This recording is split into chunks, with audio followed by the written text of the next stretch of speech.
भगवान ने कहा, नारद जी तुम मेरे थे यही तो समस्या है।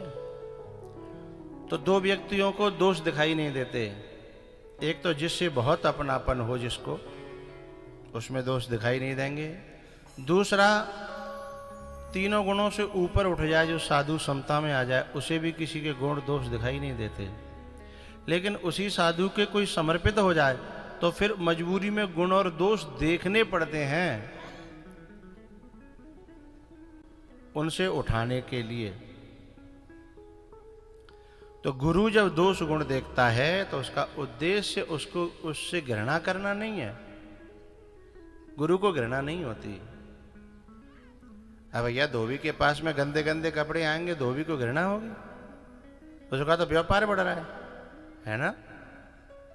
यदि एक बात बताओ, तुम सब के सब साधु है जाए और सब के सब कथावाचक है जाए, सब संत है जाए, तो फिर मुझ को पूछेगा मेरी सब दुकानदारी धरी की धरी रह जाएगी, है ना। तो जहां गंदे कपड़े होंगे वहीं तो भैया धोबी का घाट सजेगा। उसे घृणा नहीं होती, उसे उसको साफ करने में आनंद आता है, उसे अच्छा लगता है, उसे करुणा आती है। लेकिन कपड़ा जो है अपने आप को समर्पित कर दे,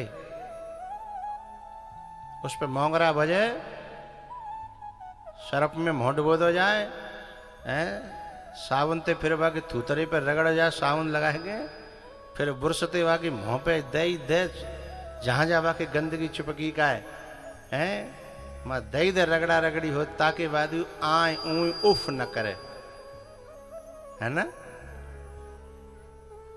उस समय थोड़ी तकलीफ तो होगी, लेकिन जब वो निखर के प्रेस होके, है ना, और जब वो आएगा ना निकल करके, फिर दुनिया की निगाहें उस पर जमी की जमी रह जाएंगी। हैं? कोई संतों का शिष्य बन करके और उनके अनुसार, उनके अकॉर्डिंग अपने जीवन को जब साफ सुथरा करता है ना, तो होता क्या है, उस पर निगाहें टिक जाती हैं जमाने की, संसार की निगाहें टिकने लगती हैं।